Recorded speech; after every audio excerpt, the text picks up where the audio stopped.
प्यारे साथियों नमस्कार। आप सभी का एक बार फिर से स्वागत है आपके अपने YouTube चैनल हाथीजरिया क्लासेस में। मैं आपका प्यारा भाई धर्मवीर आपके साथ एक बार फिर से लेकर आया हूँ एक नई क्लास राजस्थान जीके की, जिसमें आपको महत्वपूर्ण 30 प्रश्न रहने वाले हैं, जो कि आपकी जेल प्रहरी का जो एग्जाम होने वाला है 12 अप्रैल को, उसकी दृष्टि से बड़े ही महत्वपूर्ण रहने वाला है। ये अपना जीके का मॉडल पेपर नंबर 1 रहने वाला है, जिसमें हम देखने वाले हैं राजस्थान इतिहास, कला, संस्कृति और भूगोल का क्या है टॉपिक वाइज अध्ययन करने वाले हैं। तो साथियों, ये अपना मॉडल पेपर नंबर 1 रहेगा। जो भी साथी क्लास से नए जुड़ रहे हैं वो चैनल को सब्सक्राइब कर दें और वीडियो को लाइक कर दें। और अभी तक आपने हमारे फ्री नोट्स के लिए व्हाट्सएप टेलीग्राम ग्रुप को ज्वाइन नहीं किया तो इस नंबर पे आप मैसेज करके बिल्कुल फ्री में हस्तलिखित नोट्स जो कि आप प्राप्त कर सकते हैं। तो साथियों, बिना देर के क्लास को शुरू करते हैं। बाकी BSTC PTET सभी राजस्थान की जितनी भी एग्जाम होती हैं उन सभी के लिए क्लास बड़ी महत्वपूर्ण रहने वाली है। तो चलिए बिना देर के क्लास को शुरू करते हैं। इस क्लास का पहला प्रश्न लेने वाला है, कौन सा पांव पैर का आभूषण नहीं है, यानी पांव पैर में कौन सा आभूषण नहीं पहना जाता। ऑप्शन हो जाएगा कड़ा, कंदूरा, पायजेब या फिर रमजोल। स्टार लगा लो, प्रश्न को बड़ा ही महत्वपूर्ण प्रश्न है। कौन सा जो आभूषण है वो पांव और पैर के आभूषण नहीं है। तो साथियों, आपका यानी कड़ा जो है वो आपके पैर में पहना जाता है, पायजेब भी और रमजोल भी। लेकिन बात करें कंदूरा जो आभूषण है वो आपका पांव यानी पैर में नहीं पहना जाता, ये पहना जाता है आपका कमर में। कहाँ पर पहना जाता है साथियों? कमर में पहना जाता है। तो आपका ऑप्शन नंबर जो 2 है वो बिल्कुल करेक्ट हो जाएगा। चलिए अगला प्रश्न अपन देखते हैं। अगला प्रश्न क्या रहने वाला है साथियों? अगला प्रश्न लेने वाला है, राजस्थान के एकीकरण के समय कोटा के जो शासक थे वो कौन थे, यानी राजस्थान का जब एकीकरण जो पूर्ण हुआ था उस समय कोटा जो रियासत थी उसके जो शासक थे वो कौन थे। ऑप्शन है भीम सिंह, मान सिंह, भोपाल सिंह या फिर माधो सिंह। तो साथियों, कोटा के उस समय राजस्थान के एकीकरण के समय कोटा के जो शासक थे वो थे आपके भीम सिंह। कौन थे साथियों? भीम सिंह थे। तो यहाँ पे आपका ऑप्शन नंबर जो ए है वो बिल्कुल क्लियरली करेक्ट हो जाएगा। क्या हो जाएगा साथियों? ऑप्शन नंबर 1 आपका बिल्कुल करेक्ट हो जाएगा। चलिए अगला प्रश्न अपन देखते हैं। अगला प्रश्न क्या रहने वाला है साथियों? अगला प्रश्न है, ग्राम सभा की वर्ष में कितनी बैठकें होना आवश्यक बताया गया है, यानी ग्राम पंचायत जो होती है उसमें न्यूनतम जो बैठकें होनी चाहिए वो लगभग कितनी होनी चाहिए ये आपको बताना है। तो भाई ग्राम सभा की वर्ष में लगभग जो बैठकें होनी चाहिए वो कितनी होनी चाहिए? 2 होनी चाहिए, 3 होनी चाहिए, या 1 या फिर 4। तो साथियों, ग्राम सभा की न्यूनतम जो बैठकें होनी चाहिए वो होनी चाहिए आपकी 4। एक वर्ष में न्यूनतम जो 4 बैठकें होती हैं, यानी 2.5 महीने में 1 बैठक न्यूनतम होती है। कितना भाई? 2.5 महीने में 1 बैठक न्यूनतम होनी चाहिए, जिससे ग्राम का विकास का जो क्या पता चल सके। इसलिए ग्राम सभा की जो बैठकों की संख्या होती है वर्ष में वो 4 बार बताई गई है। चलिए अगला प्रश्न अपन देखते हैं। अगला प्रश्न क्या रहने वाला है साथियों? अगला प्रश्न कुछ इस प्रकार से रहने वाला है कि किस राज्य ने देश की पहली वरिष्ठ नागरिक हवाई तीर्थ यात्रा योजना शुभारंभ किया था, यानी वरिष्ठ नागरिक जो हवाई जो जहाज होता है उससे हवाई तीर्थ यात्रा जो करते हैं वरिष्ठ नागरिक, उसकी योजना का जो शुभारंभ किया था वो सर्वप्रथम के कहानी किस राज्य ने किया था? मध्य प्रदेश ने, तमिलनाडु ने, राजस्थान ने या फिर गुजरात ने। तो भाई पहली वरिष्ठ नागरिक हवाई तीर्थ यात्रा का जो शुभारंभ किया था वो किया था आपके राजस्थान ने किया था साथियों। किसने भाई? राजस्थान ने। तो यहाँ पे आपका ऑप्शन नंबर जो 3 है वो बिल्कुल करेक्ट हो जाएगा। चलिए अगला प्रश्न अपन देखते हैं। अगला प्रश्न क्या रहने वाला है साथियों? अगला प्रश्न है अपने यहाँ कि राजस्थान राज्य में कितने रेल मंडलों के अंतर्गत आता है, यानी राजस्थान जो राज्य है वो कितने रेल मंडलों में बटा हुआ है। रेलवे विभाग के कितने मंडल जो क्या है वो राजस्थान में स्थित है। ऑप्शन होगा 4, ऑप्शन 3 या फिर 2 या फिर 1। तो साथियों, राजस्थान राज्य कितने रेल मंडलों के अंतर्गत आता है? तो भाई 2 रेल मंडलों के अंतर्गत आता है। 2 कौन कौन से हैं? उत्तरी पूर्वी रेलवे होता है एक, तो उत्तरी पूर्वी रेलवे, और एक आता है आपका उत्तरी पश्चिमी रेलवे। ये दो क्या आपके रेलवे के जो क्या विभाग बताए गए हैं। तो यहाँ पे आपका ऑप्शन नंबर जो 3 है वो क्लियरली करेक्ट हो जाएगा। क्या हो जाएगा साथियों? ऑप्शन नंबर 3 आपका बिल्कुल करेक्ट हो जाएगा। चलिए अगला प्रश्न अपन देखते हैं। तो साथियों अगला प्रश्न रहने वाला है खाटू श्याम जी का मंदिर जो है वो कहाँ पर स्थित है। प्रश्न को लगाओ स्टार। एक प्रश्न पक्का आता है मंदिरों से कि खाटू श्याम जी का जो मंदिर है वो कहाँ पर स्थित है। ऑप्शन हो जाएगा झुंझुनू में, सीकर में, जयपुर में या फिर चूरू में। तो साथियों खाटू श्याम जी का जो मंदिर है वो आज के टाइम पे बड़ा ही फेमस मंदिर है जो कि आपका सीकर में स्थित है। साथियों कहाँ पर है भाई, सीकर में है। तो बिल्कुल सर जी सीकर में है। तो यहाँ पे आपका ऑप्शन नंबर जो 2 है वो बिल्कुल करेक्ट हो जाएगा। बोले 3 बार धारा की जय। चलिए अगला प्रश्न अपन देखते हैं। अगला प्रश्न लेने वाला है कुंभलगढ़ का किला किस जिले में स्थित है। साथियों कुंभलगढ़ का जो किला है वो किस जिले में स्थित है ये आपको बताना भाई। ऑप्शन हो जाएगा उदयपुर में, राजसमंद में, सिरोही में या फिर पाली में। तो भाई कुंभलगढ़ का जो किला है वो है आपके राजसमंद जिले में स्थित है। किसमें भाई, राजसमंद जिले में स्थित है। तो यहाँ पे आपका राजसमंद जो है वो बिल्कुल करेक्ट आंसर हो जाएगा। तो ऑप्शन नंबर 2 को बिल्कुल करेक्ट करेंगे। चलिए अगला प्रश्न अपन देखते हैं। साथियों आपके कितने प्रश्न सही जा रहे हैं ये कमेंट में जरूर बता के जाना है आपको। और अभी तक आपने बिल्कुल हस्तलिखित फ्री में नोट्स प्राप्त नहीं किए तो हमारे व्हाट्सएप और टेलीग्राम ग्रुप को जरूर ज्वाइन करें। अगला प्रश्न लेने वाला है 1857 की क्रांति के समय, विद्रोह के समय राजस्थान में एजीजी कौन थे। यानी जब 1857 की क्रांति जब चल रही थी तो उस समय राजस्थान में एजीजी जो थे यानी एजेंट टू गवर्नर जनरल बोलते हैं। एजीजी की फुल फॉर्म होती है एजेंट टू गवर्नर जनरल। तो वो जो थे 1857 क्रांति के समय वो कौन थे भाई। मेजर बर्टन थे, पैट्रिक लॉरेंस थे, जेम्स टॉड थे या फिर कर्नल ईडन थे। ये जो मैं आपको मॉडल पेपर करा रहा हूँ ये 2018 में जेल प्रहरी का ही पेपर हुआ था उसको सॉल्व मैं आपको करा रहा हूँ। तो भाई 1857 के विद्रोह के समय वहाँ के राजस्थान के जो एजीजी थे वो थे आपके जॉर्ज पैट्रिक लॉरेंस। कौन थे भाई, जॉर्ज पैट्रिक लॉरेंस थे। तो यहाँ पे आपका ऑप्शन नंबर 2 बिल्कुल करेक्ट हो जाएगा। चलिए अगला प्रश्न अपन देखते हैं। अगला प्रश्न क्या रहने वाला है। साथियों अगला प्रश्न है राजस्थान में पत्रकारिता के भीष्म पितामह हैं। यानी पत्रकारिता जो विभाग है उसके जो भीष्म पितामह हैं वो किनको कहा जाता है। ऑप्शन हो जाएगा हरविलास शारदा को, पंडित जाबरमल शर्मा को, मुनि जिनी विजय को या फिर विजय सिंह पाठक को। तो साथियों बात करें राजस्थान में पत्रकारिता भीष्म पितामह जो रहे हैं वो रहे थे आपके पंडित जाबरमल शर्मा। कौन रहे थे साथियों, पंडित जाबरमल शर्मा रहे थे। तो यहाँ पे आपका ऑप्शन नंबर जो 2 है वो बिल्कुल करेक्ट हो जाएगा। चलिए अगला प्रश्न अपन देखते हैं। अगला प्रश्न क्या रहने वाला है। साथियों अगला प्रश्न आपके सामने कुछ इस प्रकार से रहने वाला है प्रधानमंत्री आवास योजना ग्रामीण राज्य का स्तरीय जो शुभारंभ हुआ वो कहाँ से हुआ था। प्रधानमंत्री आवास योजना जो चल रही है जो फ्री में यानी सरकार के द्वारा जो कुछ पैसे दिए जाते हैं उनसे क्या है गरीब लोग क्या है घर बना लेते हैं। तो उनके लिए ग्रामीण योजना जो राज्य स्तरीय शुभारंभ हुआ वो राजस्थान के किस जिले से हुआ था। सिरोही से, राजसमंद से, बांसवाड़ा से या फिर डूंगरपुर से। तो भाई ये हुआ था आपके बांसवाड़ा से। बांसवाड़ा से क्या है सर्वप्रथम जो शुरुआत की गई थी प्रधानमंत्री आवास योजना की शुरुआत की गई थी। तो यहाँ पे आपका ऑप्शन नंबर 3 आपका करेक्ट हो जाएगा। चलिए अगला प्रश्न अपन देखते हैं। साथियों अगला प्रश्न लेने वाला है आपका पंचायती राज संस्थाओं में चुनाव करवाने का जो दायित्व है वो किसको जाता है। जिला कलेक्टर करवाता है, जिला प्रमुख या फिर राजस्थान सरकार या राज्य निर्वाचन आयोग। तो पंचायती राज संस्थाओं में चुनाव करवाने का जो दायित्व होता है वो होता है आपके राज्य निर्वाचन आयोग का। किसका साथियों, राज्य निर्वाचन आयोग करवाता है। तो यहाँ पे आपका ऑप्शन नंबर 4 आपका बिल्कुल करेक्ट हो जाएगा। चलिए अगला प्रश्न अपन देखते हैं। अगला प्रश्न क्या रहने वाला है।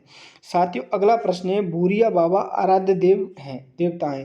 यानी भूरिया बाबा जो आराध्य जो देवता हैं वो किसके आराध्य देवता हैं। देवड़ाओं के, राजपूतों के हैं, अजमेर के चौहानों के हैं, उदयपुर के सिसोदियाओं के या फिर गोडवाड़ के मेढ़ाओं के। तो भाई भूरिया जो बाबा हैं वो आराध्य जो देवता हैं वो हैं आपके गोडवाड़ के मेढ़ाओं के। किसके साथियों, गोडवाड़ के मेढ़ाओं के हैं। तो यहाँ पे आपका ऑप्शन नंबर 4 आपका बिल्कुल करेक्ट हो जाएगा। यानी गोडवाड़ के मेढ़ाओं के जो आराध्य देवता माने जाते हैं वो आपके भूरिया बाबा माने जाते हैं। चलिए अगला प्रश्न देखते हैं। अगला प्रश्न क्या रहने वाला है। साथियों अगला प्रश्न है खिल्ली क्या होती है। यानी खिल्ली जो होती है वो क्या होती है।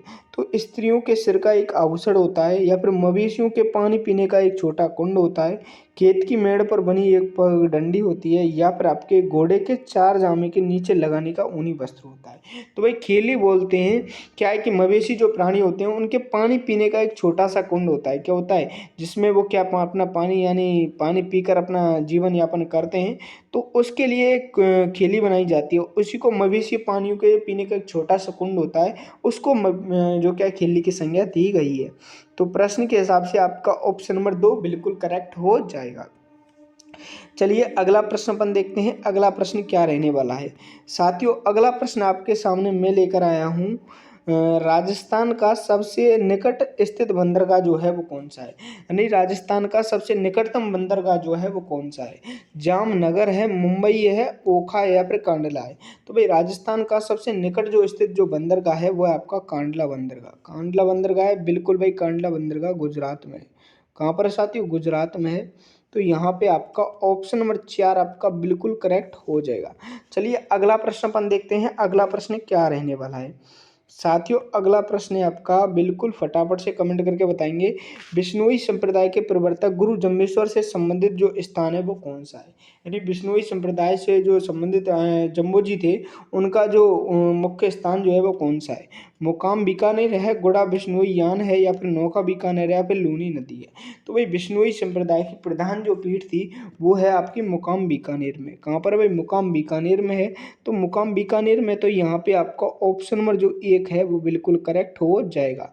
अगर बात करें तो इनके अनुयायियों 29 नियम होते हैं, यानी 20 + 9 यानी 29 नियम बताए जाते हैं, तभी तो उनको कहते हैं 20 नोई। चलिए अगला प्रश्न देखते हैं, अगला प्रश्न क्या रहने वाला है। अगला प्रश्न है, रूपाजी व कृपाजी नामक किसान नेताओं का संबंध किस आंदोलन से है।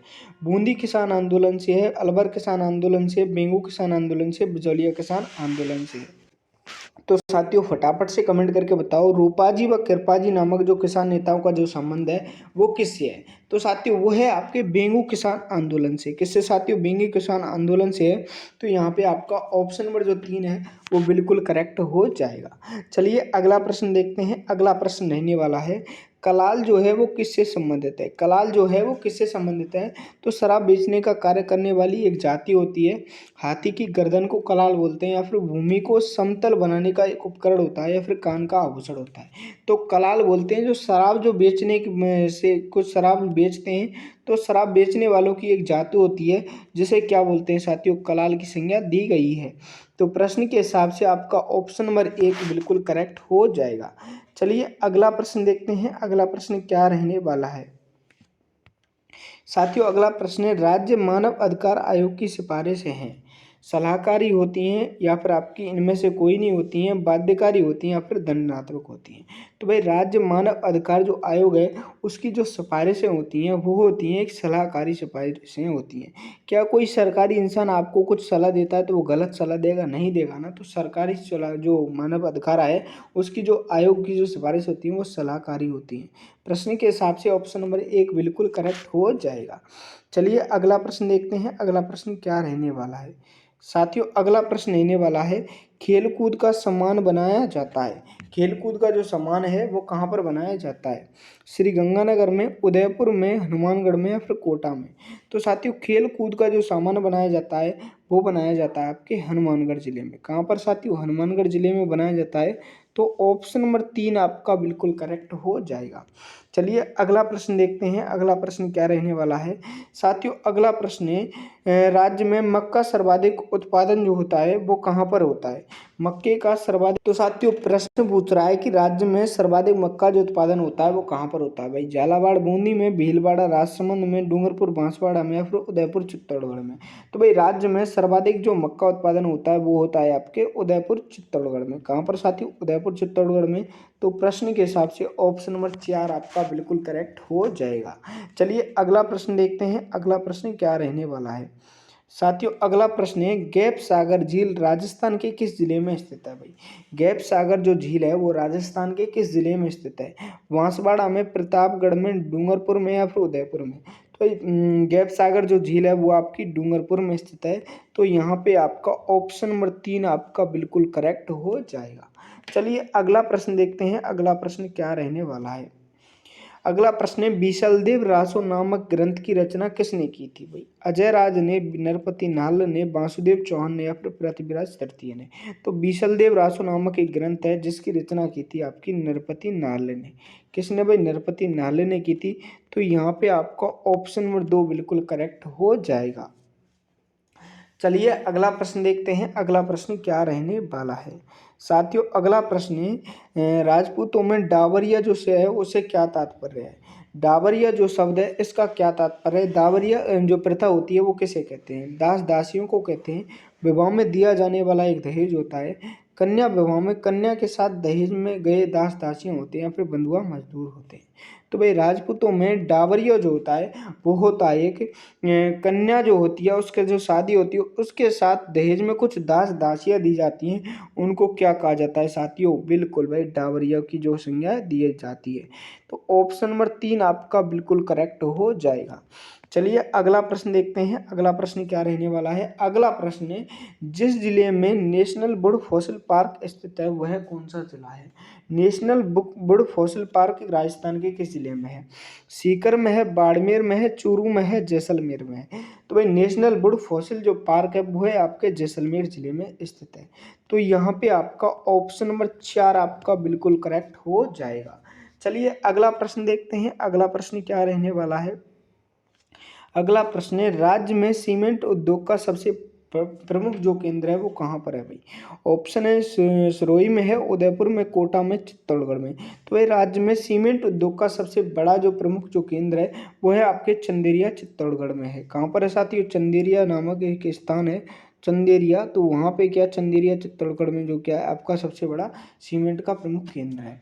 चलिए अगला देखते हैं। अगला प्रश्न क्या रहने वाला है साथियों? अगला प्रश्न है निम्न में से किस केंद्र भवन के वास्तुकार चार्ल्स कोरिया थे? यानी किस केंद्र के वो जो भवन है उसके जो वास्तुकार थे वो चार्ल्स कोरिया थे। तो भाई कौन थे भाई? भाई चार्ल्स कोरिया जो थे वो निम्न में से किस भवन के जो क्या वास्तुकार रहे थे भाई? जवाहर कला केंद्र के, रंगमंच जयपुर के, गुरु नानक संस्थान के, फिर रविंद्र मंच जयपुर के।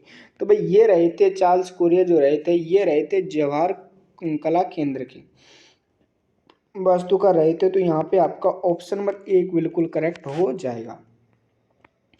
अगला प्रश्न रहने वाला है भवाई नृत्य किस संभाग का मुख्य नृत्य है? भवाई जो नृत्य है वो किस संभाग का मुख्य नृत्य है? बीकानेर का, उदयपुर का, जो जोधपुर का या फिर भरतपुर का?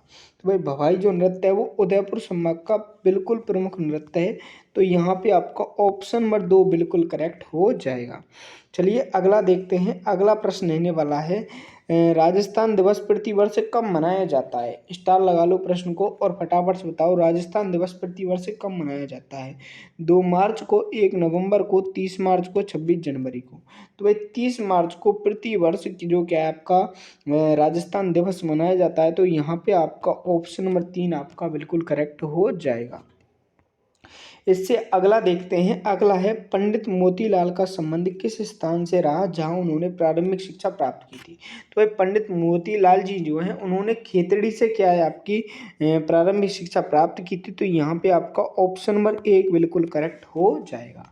चलिए अगला देखते हैं। अगला प्रश्न क्या रहने वाला है साथियों? अगला प्रश्न है राजस्थान में एक राजा दूसरे राजा के साथ होने वाले पत्र व्यवहार को क्या कहा जाता है? सनद खरीदा कहते हैं, अर्ज दास्त कहते हैं या प्रबना कहते हैं। तो भाई राजस्थान में एक राजा को दूसरे राजा के साथ जो होने वाला जो पत्र व्यवहार होता है उसे कहा जाता है खरीदा। क्या कहते हैं साथियों? खरीदा कहते हैं। तो यहाँ पे आपका ऑप्शन नंबर जो 2 है वो बिल्कुल करेक्ट हो जाएगा। तो साथियों आई होप उम्मीद करता हूँ आपको जो ये क्लास है बड़ी अच्छी लगी हुई। अगर क्लास अच्छी लगी हो तो कमेंट में एक छोटा सा प्यारा सा कमेंट जरूर छोड़ के जाना है। चैनल पर नए हो तो चैनल को सब्सक्राइब करना है और क्लास अच्छी लगी हो तो लाइक ज़रूर करना है। बाकी कमेंट में ज़रूर बताना आपके कितने प्रश्न सही हुए। और जिन साथियों ने अभी तक हमारे व्हाट्सएप टेलीग्राम ग्रुप को ज्वाइन नहीं किया वो इस नंबर पे मैसेज करके व्हाट्सएप टेलीग्राम ग्रुप जरूर ज्वाइन कर लें, क्योंकि बिल्कुल फ्री में हस्तलिखित जो नोट्स हैं वो आपको बिल्कुल मिलने वाले हैं। तो साथियों मिलते हैं अगली क्लास के साथ, तब तक के लिए बने रहिए हाथीजरिया क्लासेस यूट्यूब चैनल पर। धन्यवाद।